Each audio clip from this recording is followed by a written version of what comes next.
नमस्कार, good morning. मैं अक्षय दास, football coach, और मेरे दोस्त मिस्टर सुब्रत दासगुप्ता जो कि गोलकीपर कोच है टाटा फुटबॉल एकेडमी के। सो हम इस डिजिटल समर कोचिंग कैंप में आप लोग सभी का स्वागत करते हैं। सो अभी आपको फुटबॉल पोजीशन का जो 11 प्लेयर जो खेलते हैं उनके बारे में थोड़ी सी पोजीशन बताएंगे। सो यहाँ से पहले शुरू होता है हमारा गोलकीपर से, जो गोलकीपर जो गोल पोस्ट के पास ही खेलते हैं, और इनको बोला जाता है कि ये दाहिने तरफ जब खेलते हैं तो इनको बोला जाता है राइट फुल बैक बोला जाता है। सो ये दाहिने तरफ जैसे खेलते हैं इनको सेंट्रल डिफेंडर बोला जाता है। सो राइट साइड में ये भी खेलते हैं, सो ये राइट सेंट्रल डिफेंडर हो गए। सो उस तरह का अगर यहाँ आएंगे तो इनको लेफ्ट सेंट्रल डिफेंडर बोला जाएगा और इनको लेफ्ट फुल बैक बोले जाएंगे। सो अगर हर टीम में एक मिडफील्डर होता है, सेंटर मिडफील्डर, जिनको हम सेंटर मिडफील्डर के बारे में हम पहचानते हैं, और इनको बोला जाता है और दो सेंटर मिडफील्डर जो दो आगे की तरफ खेलते हैं वो भी सेंटर मिडफील्डर होते हैं, लेकिन अटैकिंग की तरफ ज़्यादा उनका ध्यान रहता है। और ये हो गया हमारा लेफ्ट विंग, जो लेफ्ट विंग की तरफ लेफ्ट फुल की तरफ पूरा खेलते हैं, लेफ्ट विंग साइड में जो किसी को बोलते हैं कि लेफ्ट विंगर।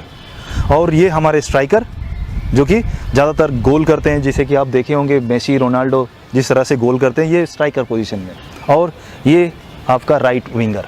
तो अभी आपको मैंने जैसे बताया कि फुटबॉल खेलना है, फुटबॉल खेलने से पहले अपने आप को कैसे तैयार करना है, अपने आप को कैसे रेडी करना है ताकि फ़ुटबॉल में और अच्छा खेल सके। तो इसके लिए क्या ज़रूरी है, सबसे ज़्यादा ज़रूरी है वार्म अप।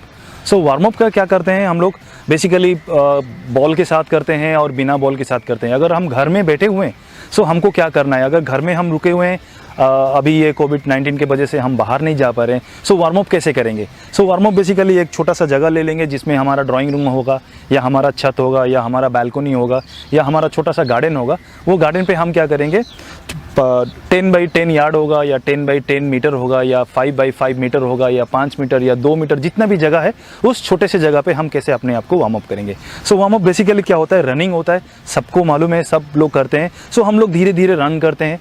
जैसे ही हम रन करते हैं तो 2-3 मिनट हो जाता है, हम घड़ी देखते हैं कि यस अभी 2 मिनट हो गया। सो 2 मिनट के बाद नेक्स्ट स्टेप क्या करना है। सो जैसे ही 2 मिनट के बाद हमारा रनिंग हो जाता है, सो धीरे धीरे हमारा बॉडी का टेम्परेचर थोड़ा सा हाई होने लगता है। सो उसके बाद हमारा मसल भी रेडी होता है हर चीज़ फुटबॉल का एक्टिविटी करने के लिए। सो उस दौरान हम लोग क्या करते हैं, उसको डायनामिक स्ट्रेचिंग बोलते हैं। सो डायनामिक स्ट्रेचिंग क्या होता है, एक्चुअली क्या होता है, हम लोग डायनामिक स्ट्रेचिंग करते हैं जब ग्रोइन और ग्लूट्स को जो कैसे रेडी करते हैं नेक्स्ट स्टेप के लिए, फुटबॉल के लिए।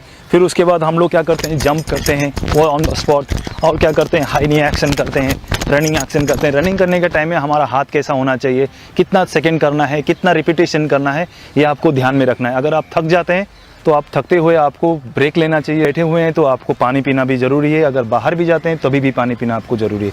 सो इसीलिए आपको हमेशा कुछ भी एक्टिविटी करने के टाइम में आपको जब भी आपको प्यास लगे तभी आपको पानी पीना ज़रूरी है। सो ये रहा वार्म अप में। सो वार्म अप अगर हम कर लेते हैं सही से, सो वार्म अप के बाद हम फुटबॉल में डायरेक्ट चले जाएंगे। आप कोई भी टेक्निक उठा लीजिए, पासिंग हो, रिसीविंग हो, हेडिंग हो, जंपिंग हो, फुटबॉल को जो सारे के सारे टेक्निक होते हैं वो सारे के सारे टेक्निक को हम कैसे यूज़ कर सकते हैं और सही माध्यम से हम इसको फॉलो कर सकते हैं। जैसे ही हमारा बॉडी वार्म अप हो जाता है 15-20 मिनट के बाद या 5 मिनट के बाद, किसी का बॉडी जल्दी वार्म अप हो जाता है, किसी का थोड़ा लेट वार्म अप होता है। सो इसके बाद क्या होता है, खेल का अंत में और एक पार्ट होता है, वो होता है आपका कूल डाउन। कूल डाउन ये होता है जैसे हम लोग वार्म अप करते हैं, मसल को रेडी करते हैं कि वार्म अप करते हैं कि खेल पाएँ, वैसा दूसरे दिन फुटबॉल को कैसे अच्छा से खेल पाएँ, इसीलिए हम लोग को कूल डाउन भी करना ज़रूरी है। सो हम जैसे ही घर में रहते हैं, सो अपने आंगन पे, अपने बालकनी पे हम लोग क्या करते हैं, छोटा सा वॉक करते हैं। फिर वही जो चीज़ हम लोग वार्म अप के टाइम में कर रहे थे उसको रिपीटेशन के हिसाब से 1 स्लो धीरे धीरे एक्शन करके उसको नॉर्मल पोजीशन पे फिर से वापस लाना है। सो ये आप 2-3 मिनट तक नॉर्मल वॉक करेंगे, हाथ को रिलैक्स करेंगे, लंबी सांस लेंगे, फिर लंबा सांस अंदर लेंगे, तो इस तरह से आपको कूल डाउन फील होगा कि हाँ मेरा जो बॉडी का वार्म अप टेम्परेचर था वो धीरे धीरे नॉर्मल होते जा रहा है। सो जैसे ही नॉर्मल होता है सो आपका हार्ट रेट भी वैसा ही नॉर्मल होते आएगा। सो आपको पता चल जाएगा कि 5-7 मिनट के अंदर में आपका बॉडी का टेम्परेचर नॉर्मल हो चुका है। तब आप वहीं पर ही अपने आप को फील कर पाएंगे कि हाँ मेरा कूल डाउन अभी यहाँ पर हो चुका है। सो इससे क्या होता है कि मेरा इंजरी नहीं होता है और ये इंजरी से मैं बच सकता हूँ। So warm up is very important and cool down is very important. अगर ये वार्म अप नहीं होगा या कूल डाउन नहीं होगा सो हमको इंजरी होने का चांसेस बहुत ज़्यादा है। जैसे कि मैंने बताया कि 11 प्लेयर चाहिए खेलने के लिए, सो 11 प्लेयर को क्या क्या टेक्निक चाहिए वो टेक्निक में एक एक करके मैं आपको बताता हूँ और उसके बारे में आपको बताऊँगा कि किस तरह ये टेक्निक को आप घर बैठे कर सकते हैं और घर में बैठे हुए इस टेक्निक को कैसे आप यूज़ कर सकते हैं उसके बारे में मैं आपको बेसिक स्टेप से बताऊँगा, जो कि आपको ज़्यादा से ज़्यादा आसानी हो सीखने में और आप घर बैठे भी कर सकते हैं। और घर में करते हुए आंगन में या गार्डन में या आपके पास ड्राइंग रूम में छोटी सी जगह है, वो छोटी सी जगह पे कैसे आप कर सकते हैं वो मैं आपको वो टेक्निक बताने वाला हूँ। सो पहला टेक्निक ये है कि पासिंग करते हैं, फिर दूसरा रिसीविंग करते हैं, तीसरा ड्रिबलिंग करते हैं। फुटबॉल में बेसिकली ये 3 चीज़ मायने बहुत रखती है और उसके साथ साथ शूटिंग भी बहुत मायने रखती है। शूटिंग जो कि दूर आपको पास देना है, आपका टीम को पास देना है तो दूर पास कैसे देंगे, शूटिंग या चिपिंग लॉन्ग पास कैसे देंगे उस तरह से। और जगलिंग जो कि आप बॉल कंट्रोल कैसे करेंगे, अगर हवा में बॉल है तो बॉल को कैसे आप अपने नज़दीक रख सकते हैं, कंट्रोल रख सकते हैं। और सबसे लास्ट वाला टेक्निक है वो हेडिंग टेक्निक। सो वो हेडिंग टेक्निक मैं आपको स्टेप बाय स्टेप सिखाऊंगा। सो पहला टेक्निक है जो कि हम पास करते हैं। सो बॉल का कौन सा पार्ट में हमको बॉल पास देने से जो कि मैं अपना टीममेट को दे सकता हूँ और उसके साथ साथ वो बॉल को मैं दोबारा वो बॉल को कंट्रोल भी कर सकता हूँ। सो ये पासिंग और जो रिसीविंग का जो बेसिक टेक्निक है वो मैं इस तरह से पास करता हूँ। सो मेरा सामने वाला प्लेयर उसी पार्ट में, उसी एरिया में जो हमारा पैर का सबसे बड़ा हिस्सा होता है वही हिस्से में हम पास भी जहाँ करते हैं और बॉल भी वहीं पर ही रोकते हैं। सो मुझे पास करो ज़रा आप। सो आपको मालूम हो गया कि पास कैसे करना चाहिए, पास रिसीविंग कैसे करना चाहिए। सो रिसीविंग, पासिंग और रिसीविंग के बाद और एक चीज़ होता है आपको ड्रिबलिंग करना। जैसे कि ड्रिबलिंग करना मतलब आपके पास घर में अगर आप खेल रहे हैं ये समर कैंप के दौरान, तो ये आपके पास ग्राउंड नहीं रहेगा। सो घर में कैसे करेंगे? सो आप घर में खड़े होके बॉल को एक जगह पे रखिए। सो जैसे ही आप करते हैं बॉल को लेके जाइए और एक तरफ दिखाइए कि आपका बॉडी एक तरफ जा रहा है और दूसरी तरफ आप बॉल कैसे लेके जाओगे। सो ये ड्रिबलिंग टेक्निक हो गया। सो ड्रिबलिंग टेक्निक के बाद आप एक बार ड्रिबलिंग टेक्निक मुझे दिखाएंगे बॉल लेके जाके। Yes, very good. सो आपने देखा ये हमारे टाटा फुटबॉल एकेडमी के प्लेयर राजमुखी जो कि आपको दिखाएं डेमो एक। सो इस तरह से आप घर में रहते हुए छोटा सा आंगन में छोटे से जगह पे आप इसको घर में बैठे भी कर सकते हैं। So please ball. सो दूसरा हम लोगों ने सीखा कि पासिंग कैसे देना चाहिए और रिसीविंग कैसे पार्ट में करना चाहिए, और ये हो गया ड्रिबलिंग। अगर आपको शूटिंग करना है, अगर लंबा बॉल आपको पास देना है, बॉल का कौन सा जगह पे, बॉल्स का कौन से हिस्से पे मारने से बॉल दूर तक ट्रैवल करेगी या बॉल दूर तक जाएगी। सो हम हमेशा क्या करते हैं, बॉल के पास जाके अपना जो बायां पैर है, अगर हम दाहिने पैर से अगर किक लेते हैं तो हमारा बायां पैर बॉल का नज़दीक रहना चाहिए और इतना डिस्टेंस रहना चाहिए जो कि बॉल हम नीचे की तरफ बॉल मार सके। और जैसे ही बॉल हम नीचे की तरफ मारते हैं तो बॉल वो अपने आप बॉल ट्रैवल करने लगता है, बॉल अपने आप ऊपर की तरफ उड़ने लगता है। सो हम जब भी किक करेंगे सो बॉल को हमेशा नीचे की तरफ मारने के लिए कोशिश करेंगे। सो ये चीज़ को हम घर बैठे कैसे करेंगे? सो ये चीज़ को हम कोशिश करेंगे जब भी हम पास देंगे, पास प्लीज़।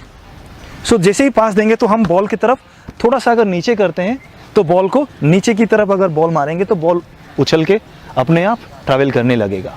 सो दूसरी तरफ बॉल प्लीज़। सो ये आपका पासिंग हो गया, रिसीविंग हो गया और ड्रिबलिंग भी हो गया और ये शूटिंग हो गया। और एक है जो कि सबसे ज़्यादा इम्पोर्टेंट रहता है कि अगर बॉल हवा में अगर बॉल आता है तो बॉल को किस तरह से हमको बॉल को कंट्रोल करना है। सो उसको बोलते हैं, आप बोलेंगे तो कि बॉल जगलिंग कैसे करना है, घर बैठे बैठे आप कैसे जगलिंग करेंगे। तो ये बॉल को आपको क्या करना है, हाथ पे लेना है। अगर आपको कंट्रोलिंग करना है, जगलिंग करना है, बॉल को हवा में कंट्रोलिंग करना है, सो आपको पहले क्या करना पड़ेगा, एक और कैच करना पड़ेगा। सो दूसरा बाएं पैर में भी मारना है और कैच करना है। सो ऐसे करते 1 2 तो आपको समझ में आ जाएगा कि बॉल का कौन से हिस्से में बॉल मारा जाता है। उसके बाद जैसे ही आप बॉल मार लिए, फिर उसके बाद बॉल ऊपर हवा में फेंकिए। जैसे ही बॉल हवा में जाता है सो बॉल बाउंस अलाउ कीजिए और आपका पैर का कौन सा हिस्सा, ये हिस्सा अगर आप यूज़ करेंगे तो बॉल कंट्रोल हो सकता है। जैसे कि बॉल हवा में गया सो मैंने ये कंट्रोल किया। सो हवा में आप इस तरह से कंट्रोल कर सकते हैं। और जगलिंग अगर आपको करना है, पहला step 1 control, 2 control, 3 control, 4 control. So इस तरह से आप पहले अपने आप को सुरक्षित कर लीजिए कि मैं कैसा कंट्रोलिंग करता हूं बॉल से। फिर उसके बाद बॉल आप क्या कीजिए, दोनों पैर से एक राइट एक लेफ्ट आपको करना है। राइट कीजिए, 1 2, हाथ पे पकड़िए, यस। फिर से दोबारा और एक बार, 1 2 3, ओके। फिर से दोबारा और एक बार, 1 2 3 4, वेरी गुड, स्टॉप। सो इस तरह से आप क्या करते हैं, 1 2 3 4, जैसे जैसे आप बढ़ते जाएंगे एक ही जगह पे आप घर में खड़े होके भी कर सकते हैं, कहीं छोटा सा जगह है आपको वहाँ पर भी जाके कर सकते हैं। जैसे कि मैं बॉल यहाँ पर जॉगलिंग किया, मैं अडॉप्ट कर लिया, फिर इस तरफ चला गया और मैं इस तरफ से भी जॉगलिंग करते करते 1 2 करके फिर वापस इस तरफ भी आ सकता हूँ। सो आप छोटे से जगह पे घर में भी ये कर सकते हैं। दूसरा, उसमें कंट्रोलिंग के लिए आपका थाई रिसीविंग या थाई कंट्रोलिंग का भी ज़रूरत पड़ेगा। सो थाई कंट्रोलिंग के लिए क्या करना पड़ेगा आपको, सेम टेक्निक के हिसाब से। सो बॉल को ऐसे मारना है और आपके थाई की तरफ बॉल आना चाहिए। सो आप अगर बॉल किक करते हैं सो आपका थाई की तरफ बॉल आएगा और आप कैच कर लीजिए। आप एक बार मुझे दिखाएंगे, 1 2 एंड हाथ में, वेरी गुड। सो आपको और एक बार लेफ्ट में कीजिए सही चीज़, फिर से, वेरी गुड। सो इस तरह से आप एक राइट एक लेफ्ट, एक राइट थाई एक लेफ्ट थाई आप कर सकते हैं। सो दूसरा, आप इसमें क्या करते हैं, सेम चीज़, अगर आपको हेडिंग टेक्निक आपको यूज़ करना है तो हेडिंग टेक्निक कैसे यूज़ करेंगे, पहले हेडिंग क्या होता है, हेडिंग में क्या हम एडवांटेज ले सकते हैं। क्योंकि हेडिंग एक ऐसा चीज़ है, ऐसा पार्ट है जो कि अगर हवा में अगर बॉल आती है, जैसे कि बॉल इस तरफ से बॉल आता है, सो मुझे गोल में ये बॉल को परिणित करना है, मुझे गोल में ये बॉल को स्कोर करना है, मुझे गोल करना है। तो अगर हवा में बॉल आता है तो वो बॉल को मुझे हेड से ही गोल करना पड़ेगा। सो वहाँ पर हेडिंग टेक्निक हमको कैसे मास्टरी करना पड़ेगा। सो हमको पहले क्या करना पड़ेगा, सिंपल स्टेप, ओके। पहले हवा में मैं फेंकूंगा और फिर कैच करूंगा, हवा में फेंकूंगा फिर कैच करूंगा। 1 2 बार आप कीजिए, 1, वेरी गुड, वेरी गुड। सो ये आप देखें कि हेडिंग टेक्निक, ये कंट्रोलिंग धीरे धीरे आ रहा है। अभी क्या करना है, यही चीज़ को आप 2 बार करना है आपको, ओके। 2 बार करनी है और हाथ पे पकड़नी है, हाथ पे पकड़ो, यस। फिर से 1 2 3 4, वेरी गुड। अभी क्या करना है, अभी आपको पता चल गया कि हेडिंग टेक्निक कहाँ से होता है, हेडिंग करने के लिए कौन सी जगह चाहिए हमको टेक्निक, ये जो हमारे फोरहेड है। सो ये फोरहेड में अगर बॉल कनेक्ट होता है तो सही हेडिंग टेक्निक का हम इस्तेमाल करते हैं। सो दोबारा फिर से दिखाइए आप, 1 2 3 4, वेरी गुड। फिर से दोबारा 1 2 3 4, ओके। अगर आपको तकलीफ होती है तो अगर हवा में फेंक के अगर आप करने के लिए, अगर आप मास्टर करना चाहते हैं अपने आप को, सो बॉल आप क्या करना है, आपको बाउंस करना है और 1 2 फिर आपको कैच करनी है। एक बार दिखाइए मुझे, 1 2 3 4। पहले देखा आपने, पहले वीडियो में क्या देखा था कि इन्होंने हाथ से फेंके हुए बॉल को कितना आसानी से कंट्रोल कर सकते थे, लेकिन अभी जैसे ही बॉल बाउंस किया थोड़ी सी डिफ़िकल्टी आ गई है, थोड़ी सी उनको प्रॉब्लम हो रही थी। सो ये प्रॉब्लम को आप बेसिक करने के लिए, ठीक करने के लिए, स्ट्रॉन्ग करने के लिए आप इस तरह से आप यूज़ कर सकते हैं। सो आपको मैंने जो टेक्निक वगैरह आपको बताया, पासिंग कैसे किया जाता है, पैर का सबसे बड़ा हिस्सा वो जगह पे आप घर का वॉल ले लीजिए या आपका आंगन में कोई बेंच ले लीजिए, कोई टेबल है तो अगर टेबल स्टूल ले लीजिए, वहाँ पर क्या कीजिए, आप बॉल रखिए और वो स्टूल में आप पास, जैसे आप इधर आ जाइए, ये समझिए आपके सामने एक बेंच है। सो आप बेंच में पास दे रहे हैं, मैं आपको पास दूंगा, आप मुझे पास वैसे ही देना। सो इस तरह से आप वॉल में, आप सोचिए कि आपका सामने जो प्लेयर, मतलब मेरे सामने जो प्लेयर है वो वॉल की तरह काम कर रहे हैं। सो मैं क्या करता हूँ, एक बार राइट एक बार लेफ्ट, एक बार राइट एक बार लेफ्ट। सो इस तरह से मैं क्या कर सकता हूँ, सो अपना पासिंग टेक्निक को मैं बढ़ा सकता हूँ और उस तरह से मैं सेम वॉल के पास रिसीविंग के लिए पास पास पास, सो मैं कंट्रोल कर सकता हूँ, पास कर सकता हूँ, कंट्रोल कर सकता हूँ, पास कर सकता हूँ। सो ये जो कंट्रोल कर रहा हूँ इसको रिसीव टेक्निक कहते हैं फुटबॉल में। सो ये दोनों चीज़ को आप गौर से कीजिएगा और गौर से देखिएगा और करते हुए इसको एक्सपीरियंस लीजिएगा। और इसके साथ साथ कोशिश कीजिएगा कि आपका ध्यान हमेशा बॉल के ऊपर ही रहे, आपकी आंख हमेशा बॉल की तरफ रहे और सही टेक्निक का आप फॉलो करते हुए आपको ये सारा का सारा चीज़ फॉलो करना है। इनका नाम सुदर्शन महतो है, ये झारखंड से है, टाटा फुटबॉल एकेडमी का कैडेट्स है। सुदर्शन महतो आपको डेमोन्स्ट्रेशन करेंगे गोलकीपिंग टेक्निक। फर्स्ट, गोलकीपर का set position.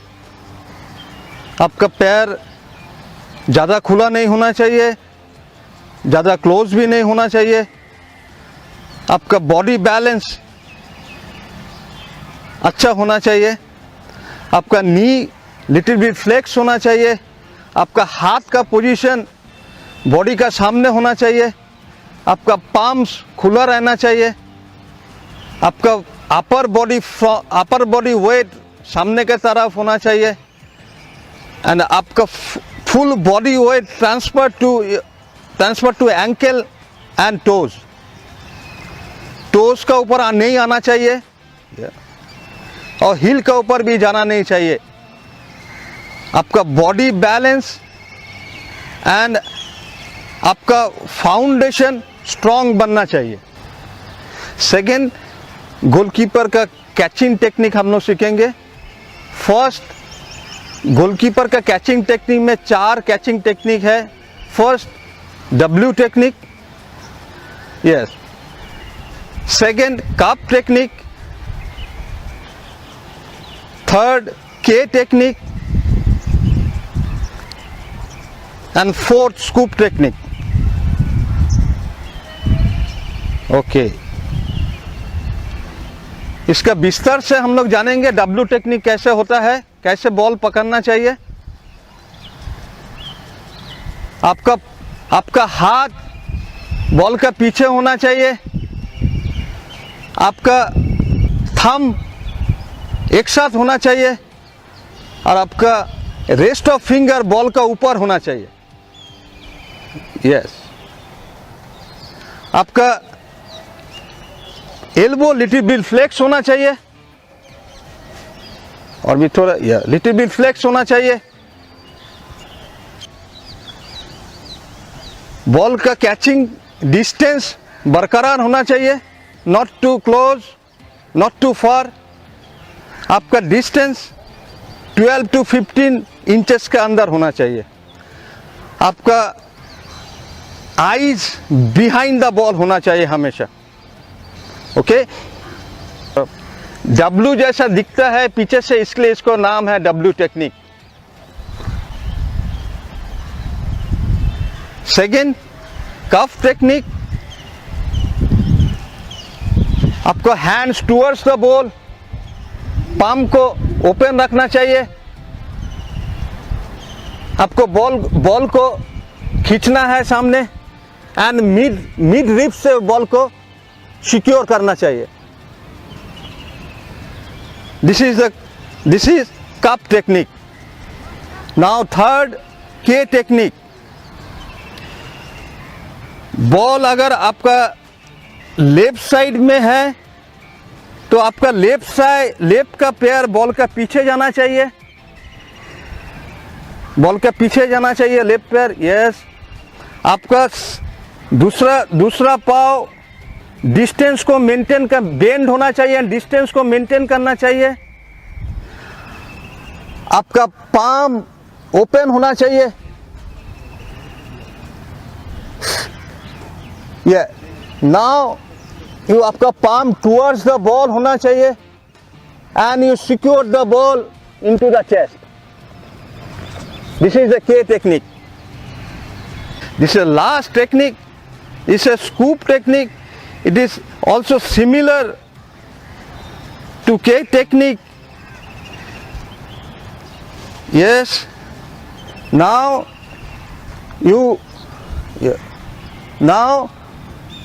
you lay down on stomach. In front of you lay down your stomach. Yes. Then now you secure the ball into the chest and pump. Yeah. आज आपको सिखाने वाला हूँ goalkeeper driving, लो driving save कैसे करते हैं। मान लीजिए आपका बॉल राइट साइड में जा रहा है, आपको पैर बॉल का लाइन में होना चाहिए, आपका बॉडी झुकना चाहिए, आपका लीडिंग हैंड्स बॉल के पीछे आना चाहिए एंड आपका सिक्योर हैंड बॉल का ऊपर आना चाहिए, आपका हेड बॉल का पीछे रहना चाहिए, आपका बॉडी का पोजीशनिंग डायगोनल होना चाहिए, बिहाइंड बॉल का पीछे, बॉडी पीछे नहीं होना चाहिए। You turn the body, you turn, you turn, you turn, ball का बॉडी ऐसा पीछे नहीं होना चाहिए। आपका कम से कम बॉल का बॉडी पैरेलल में गिरना चाहिए। पैरेलल, यस, कम से कम पैरेलल होना चाहिए। आपका डायगोनल अगर गिरते हैं, सबसे वही फर्स्ट टेक्निक है, इज द मेन टेक्निक। अगर नहीं होता है, आपको कम से कम आपको पैरेलल से गिरना चाहिए। ओके, बॉल हमेशा जमीन में ही रहना चाहिए, बॉल को ऊपर नहीं उठाना है। थैंक यू दोस्तों।